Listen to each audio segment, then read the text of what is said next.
সুপ্রিয় দর্শক, আসসালামু আলাইকুম। সবাইকে স্বাগত জানাচ্ছি আজকে গুরুত্বপূর্ণ সংবাদে।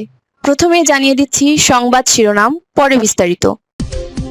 জানিয়ে দেব এই মুহূর্তে হাতে পাওয়া সর্বশেষ গুরুত্বপূর্ণ আপডেট আন্তর্জাতিক সংবাদ। শুরুতেই থাকছে ইরানের প্রতিরোধ, সংহতি ও ঐক্য দেখে বিস্মিত বিশ্ব। ইরানের প্রেসিডেন্ট মাসুদ পেজেশকিয়ান বলেছেন, যুক্তরাষ্ট্রের আগ্রাসনের আগে ওয়াশিংটন ধারণা করেছিল ইরান ভেঙে পড়বে এবং ভেনেজুয়েলার মতো পরিস্থিতির মুখে পড়বে, তবে সেই ধারণা বাস্তবে পরিণত হয়নি। এবারে জানাবো যুক্তরাষ্ট্রের সঙ্গে যোগ দেওয়া দেশকে শত্রু বিবেচনা করবে ইরান। যুক্তরাষ্ট্রের আরোপ করা অর্থনৈতিক নিষেধাজ্ঞায় যেসব দেশ অংশ নেবে তাদের শত্রু দেশ হিসেবে বিবেচনা করা হবে বলে সতর্ক করেছে ইরান।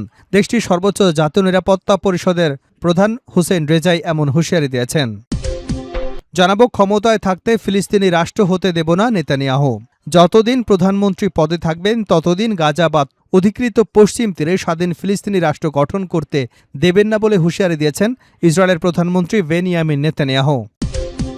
এদিকে ইরানের পররাষ্ট্রমন্ত্রীর সঙ্গে পাক সেনা প্রধানের ফোনালাপ, যে কথা হলো আঞ্চলিক নিরাপত্তা এবং অঞ্চলের শান্তি ও স্থিতিশীলতা জোরদার করবার কৌশল নিয়ে আলোচনা করেছেন ইরানের পররাষ্ট্রমন্ত্রী আব্বাস আরাকচি ও পাকিস্তানের সেনাপ্রধান আসিম মুনির। রোববার ইরানের পররাষ্ট্র মন্ত্রণালয় এক বিবৃতিতে একথা জানায়।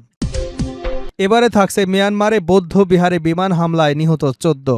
মিয়ানমারের মধ্যাঞ্চলের একটি বৌদ্ধ বিহারের সামরিক বাহিনীর বিমান হামলায় অন্তত 14 জন নিহত হয়েছেন। নিহতদের মধ্যে 3 জন নারী রয়েছেন। এ ঘটনায় আরও অন্তত 20 জন আহত হয়েছেন বলে জানিয়েছে স্থানীয় একটি বিরোধী সংগঠন ও গ্রামবাসী।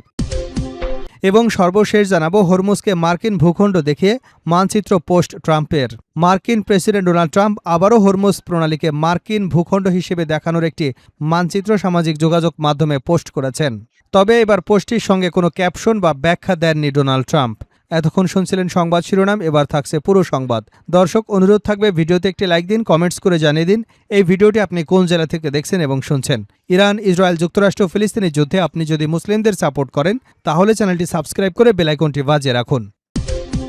ইরানের প্রতিরোধ, সংহতি ও ঐক্য দেখে বিস্মিত বিশ্ব।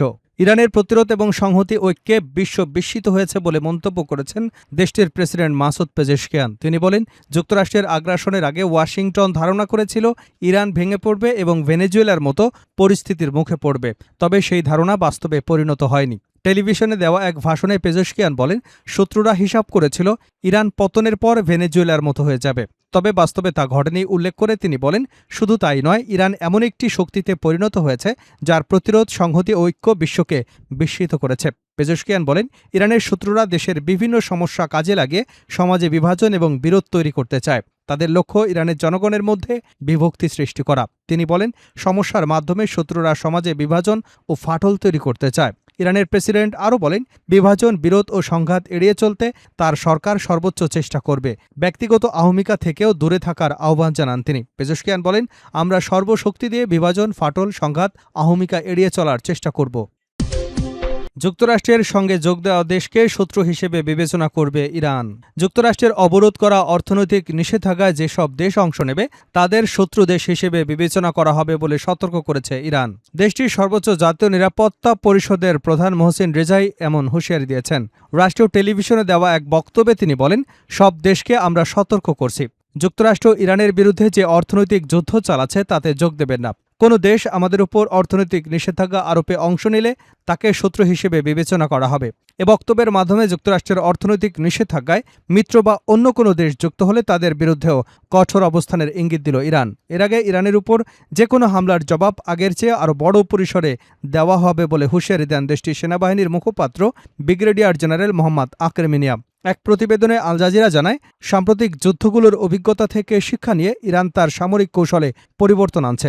আগে দেশটির সামরিক নীতি মূলত প্রতিরক্ষামূলক ছিল, এখন তা ধীরে ধীরে আক্রমণাত্মক অবস্থানের দিকে যাচ্ছে। তবে আক্রেমিনিয়া স্পষ্ট করে বলেন, এর অর্থ এই নয় যে ইরান শত্রুর বিরুদ্ধে আগাম হামলা চালাবে। তিনি বলেন, আমাদের উপর কোনো আগ্রাসন হলে আমরা সঙ্গে সঙ্গে এর জবাব দেব এবং সেই জবাব হামলার চেয়েও বড় পরিসরে হবে। ক্ষমতায় থাকতে ফিলিস্তিনি রাষ্ট্র হতে দেব না নেতানিয়াহুর ঘোষণা। যতদিন প্রধানমন্ত্রী পদে থাকবেন ততদিন গাজা বা অধিকৃত পশ্চিম তীরে স্বাধীন ফিলিস্তিনি রাষ্ট্র গঠন করতে দেবেন না বলে হুঁশিয়ারি দিয়েছেন ইসরায়েলি প্রধানমন্ত্রী বেনিয়ামিন নেতানিয়াহু। ইসরায়েলের আরব মুসলিম পার্টি ইউনাইটেড আরব লিস্টের নেতা মানসুর আব্বাসের বক্তব্যের জবাবে তিনি একথা বলেন। আব্বাস এর আগে বলেছিলেন, ফিলিস্তিনি ইতিমধ্যেই একটি রাষ্ট্র হিসেবে বিদ্যমান এবং বিশ্বের বেশিরভাগ দেশ এটিকে স্বীকৃতি দিয়েছে। যুক্তরাষ্ট্র এবং ইসরায়েলের প্রতিও ফিলিস্তিনিকে রাষ্ট্র হিসেবে স্বীকৃতি দেবার আহ্বান জানান তিনি। শনিবার আরব শহর তাইবেতে নিজ দলের সাধারণ সম্মেলনে বক্তব্য দেবার সময় আব্বাস বলেন তার দল ইসরায়েল এবং ফিলিস্তিনিদের মধ্যে শান্তি প্রতিষ্ঠার লক্ষ্যে কাজ করছে। তিনি বলেন ফিলিস্তিনি রাষ্ট্র বিদ্যমান এবং বিশ্ব তাকে স্বীকৃতি দিয়েছে। একই সঙ্গে তিনি ওয়াশিংটন এবং তেল আবিবকে ফিলিস্তিনকে স্বীকৃতি দেবারও আহ্বান জানান। অন্যদিকে নেতানিয়াহু বলেন আমি যতদিন প্রধানমন্ত্রী থাকব ততদিন ইরানের নিয়ন্ত্রণাধীন কোনো ফিলিস্তিনি রাষ্ট্র প্রতিষ্ঠিত হবে না, গাজায়ও নয়, জুডিয়া বা সামারিতেও নয়। পশ্চিম তীরকে বোঝাতে তিনি বাইবেলীয় জুডিয়া এবং সামারিয়া শব্দটি ব্যবহার করেন। নেতানিয়াহুর এই মন্তব্য এমন এক সময় এলো যখন আগামী ২৭শে অক্টোবর অনুষ্ঠেয় পার্লামেন্ট নির্বাচনকে সামনে রেখে বিভিন্ন জনমত জরিপে পিছিয়ে আছে তার জোট। বর্তমানে লিকুদ পার্টির দখলে ৩২টি আসন থাকলেও সাম্প্রতিক জরিপগুলোতে দলটির জনপ্রিয়তায় উল্লেখযোগ্য পতন দেখা গেছে। শুক্রবার প্রকাশিত এক জরিপে লিকুদকে মাত্র ২০টি আসন পাওয়ার পূর্বাভাস দেওয়া হয়েছে। ইরানের পররাষ্ট্রমন্ত্রীর সঙ্গে পাক সেনাপ্রধানের ফোনালাপ যে কথা হলো। আঞ্চলিক নিরাপত্তা এবং এই অঞ্চলে শান্তি ও স্থিতিশীলতা জোরদার করবার কৌশল নিয়ে আলোচনা করেছেন ইরানের পররাষ্ট্রমন্ত্রী আব্বাস আরাকচি ও পাকিস্তানের সেনাপ্রধান আসিম মুনির। রোববার ইরানের পররাষ্ট্র মন্ত্রণালয়ের এক বিবৃতিতে একথা জানানো হয়। বিবৃতি অনুসারে এই আলোচনায় আঞ্চলিক নিরাপত্তার চ্যালেঞ্জ এবং এই অঞ্চলে স্থিতিশীলতা জোরদার করবার কৌশল নিয়ে আলোচনা হয়েছে। তাৎক্ষণিকভাবে এ বিষয়ে আর কোনো বিস্তারিত তথ্য প্রকাশ করা হয়নি। যুদ্ধ চলাকালীন ইরান এবং যুক্তরাষ্ট্রের মধ্যে একটি প্রধান মধ্যস্থতাকারী হিসেবে কাজ করছে পাকিস্তান এবং উভয় পক্ষের সঙ্গে ঘনিষ্ঠ যোগাযোগ বজায় রাখছে। মিয়ানমারে বৌদ্ধ বিহারে বিমান হামলায় নিহত ১৪। মিয়ানমারের মধ্যাঞ্চলে একটি বৌদ্ধ বিহারে সামরিক বাহিনীর বিমান হামলায় অন্তত ১৪ জন নিহত হয়েছেন। নিহতদের মধ্যে ৩ জন নারী রয়েছেন। এ ঘটনায় আরও অন্তত ২০ জন আহত হয়েছে বলে জানিয়েছে স্থানীয় একটি বিরোধী দলীয় সংগঠন এবং গ্রামবাসী। শুক্রবার মিয়ানমারের সাগাইং অঞ্চলের মিয়াং টাউনশিপের সোয়েলেওহ গ্রামে হামলার ঘটনা ঘটে। গ্রামটি দেশটির দ্বিতীয় বৃহত্তম শহর মান্দাল থেকে প্রায় ৭৫ কিলোমিটার পশ্চিমে অবস্থিত। মিয়াং টাউনশিপের বেসামরিক প্রতিরক্ষা ও নিরাপত্তা সংস্থার মুখপাত্র নুয়ে উ জানান একটি যুদ্ধবিমান গ্রামের একটি বৌদ্ধ বিহার প্রাঙ্গণে বোমা হামলা চালায়। এতে ১৪ জন নিহত এবং ২০ জন আহত হন।